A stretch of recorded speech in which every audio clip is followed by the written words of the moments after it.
excited today to have Brad Thompson here for an interview, and we thought we'd have a little bit of fun with it, so why not hop in the car and this is cool. Try it in the car. First of all, you're missionary to Guatemala, of course, and from my understanding, Guatemala has some pretty awesome coffee. Is this true? Yes, it has phenomenal coffee. Okay. We got great coffee shops. Really? We have coffee shops all over Guatemala. So, are you a coffee drinker personally? Majorly, yes. Majorly? Yeah, my favorite place is a place called An Cafe. Okay. They've got great coffee. So I guess the question on everybody's minds now is Tim Hortons better than Guatemalan coffee? Well, I hate to let everybody down, but no. Oh, man. No, the Guatemalan coffee is tops. So you probably don't want to swing by Tim's right now. How old were you and where were you when you first felt called into ministry in general, and then maybe when it specifically started moving towards Guatemala as a mission field? Okay, I was 14 at our district camp meeting when we were in one of those moving services where, God was calling people and dealing with people's lives, and I went to the altar, and I just felt like God impressed me and basically asked me, not in an audible voice, but an impression inside of me, if I would be willing to leave North America and go someplace else. And of course, as a 14-year-old, I had no idea what I was saying, and I said yes. Consequently, God holds you to those things. It goes back a lot earlier than even that. When I was in Sunday school, I was probably maybe 10 years old. The church I was going to had this big contest. You get a prize if you brought so many visitors to Sunday school, so many memory verses and all that stuff. And I won. And the prize was this set of Christian mystery books. And they were called Danny Orless Mystery Series. And there were like 12 books. And this guy's parents were missionaries in Guatemala. And so I remember as a kid, laying in bed at night and having the sheet over my head and the flashlight, reading these books, thinking how cool it would be to be in Guatemala. Of course, back then I thought Guatemala was in Africa. I had no idea where it was at. But, just all these stories of going down these rivers and going into these jungle areas, places that I've been to now. Right. But as a kid, I was thinking that would be so cool. And really, I believe it was God planting that seed. So really, at that point, God was beginning to work with me. When I started teaching Sunday school at 12, I was given the mission center. We had different centers in the Sunday school, and I was given the mission center to do. And just, time after time, God began to open doors for me. I went to Bible college. In my first year Bible college, I had an opportunity to go to Costa Rica and Panama for a 2-week summer tour. And I went there, and it was actually in Panama. I'll never forget it, on the roof of a hotel one night after our service. I was up there, and God began dealing with me about the Spanish people. At the time, I thought God was calling me to Panama, but really God was calling me to work among the Spanish people. And I told God I would, and God opened the door. 2 years later, I graduated from Bible college, and the next month I was in Guatemala. Wow. And went down planning on spending a year, and that was 30 years ago. So really, it's a progression. Yeah. It's a progression. Do you feel that there is more of a receptivity to God and the gospel outside of North America, or would you say that that's just a cop-out that North Americans sometimes use? Yes, I do think that people are more open to the gospel outside North America, from the standpoint that people are so poor in a lot of these countries. The third world countries are so poor that people have to rely on God. North America is too self-dependent. We depend upon ourselves for everything. Money can do it. Social programs can do it. There's so many avenues to get help.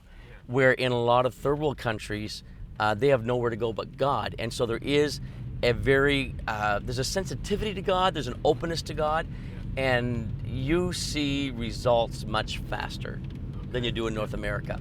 The day-to-day life in North America does not have need. Even a lot of your poor people in North America are richer than most people in the world. And we've dealt with it in Guatemala for 30 years.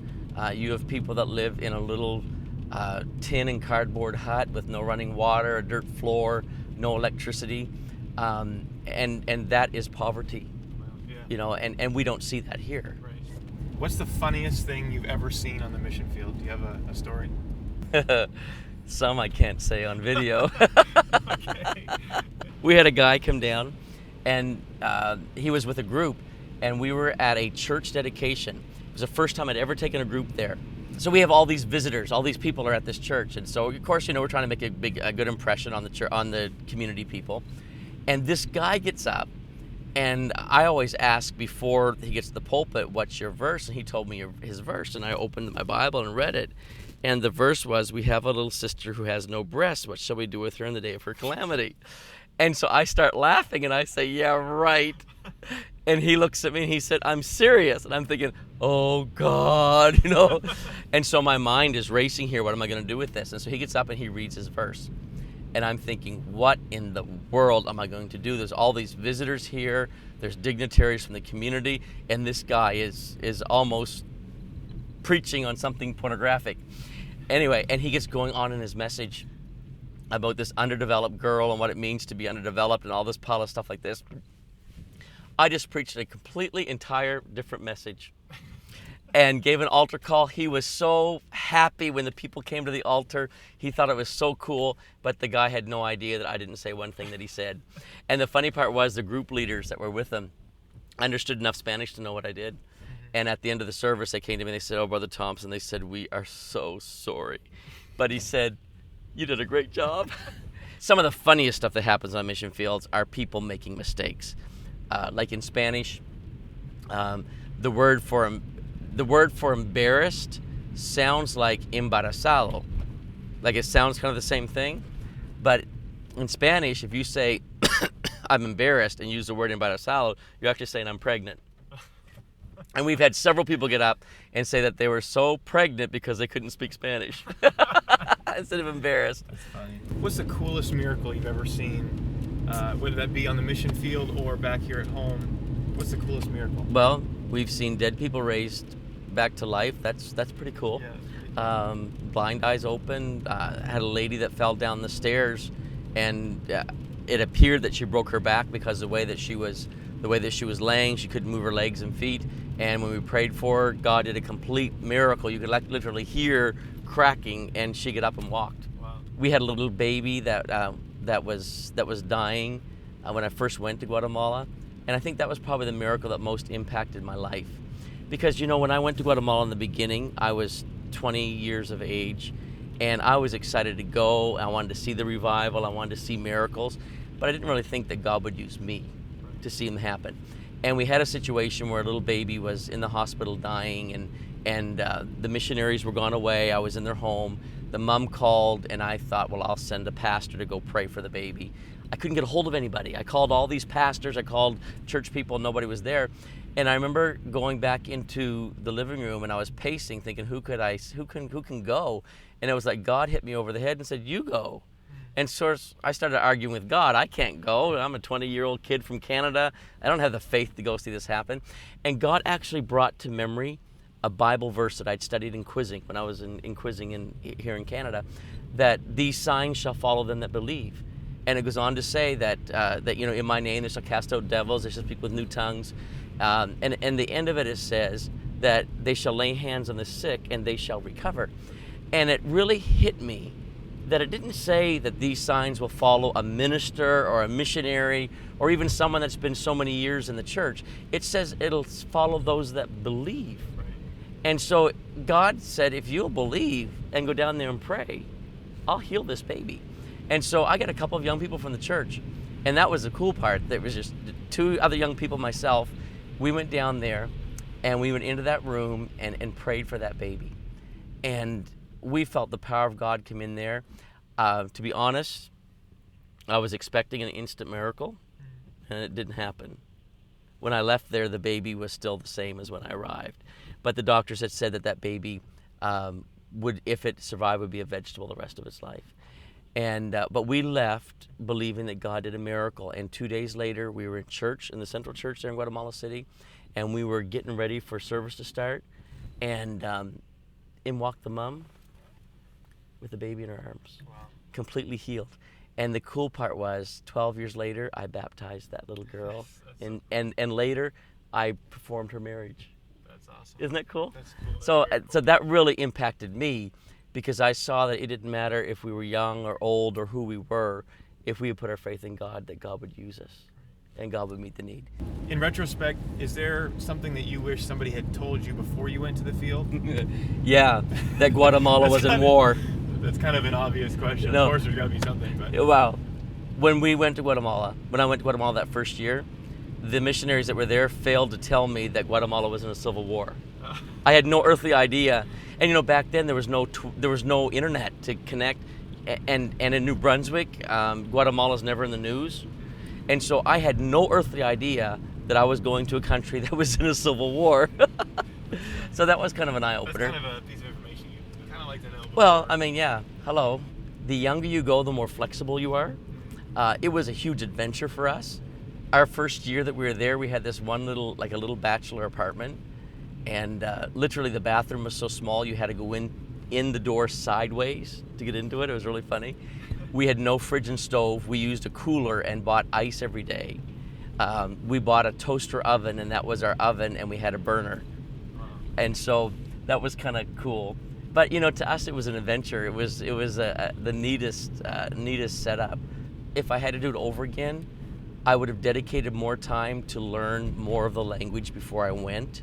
When I was in Bible college, I did go to UMB and took Spanish. But you know, it kind of gave me a base, but I wish I could have dove in maybe a little bit farther into it. Because when you get there, you're probably just so busy. Oh and man, just it's entrenched in the work. sink or swim. Yeah. But when I went there after 6 months, I preached my first message in Spanish. So it's pretty good. Yeah, it was kind of awesome. I don't know how much they understood. But Do you miss the snow in New Brunswick? No. Not even a little We bit? didn't. No, not even a little bit. If I want to see snow, I can open my freezer and see all that, The build-up. all the buildup on there. But Shave no, some of it off. I don't miss the cold or the snow at all. The first couple of years, we missed a white Christmas. You know, we really did. That you know, it's just a thing. But now, But the feeling passed. hey, Pretty the quick. feeling passed. Now I like to barbecue at Christmas. You know, 75 degrees year round. Can you beat that? Probably not. No. There's a little bit of a variation. Our colder months are November, December. It'll drop way down into the 60s, Way down. low 60s. And right now in April and May are our hottest months, and it'll get way up in the 80s, low 80s. That's so Yeah, awesome. pray for us. That's We awesome. suffer with that. That is awesome. If you could say one thing to somebody who was the age you were when you first went down to Guatemala, what one thing would you tell them? To follow their heart, to follow what God's leading them in, to not be afraid. There's never a good time. You know, we always wait till the perfect time. There's not really a perfect time. Just do it. Yeah. Go and do it. And it's so fulfilling to do what God wants you to do. But if you have an opportunity to go and to be a part of something in another country, even if it's 3 months, 6 months, or a year, do it. It'll forever change your life. You will never be sorry for doing it. Thanks again, Brother Thompson, for joining me today.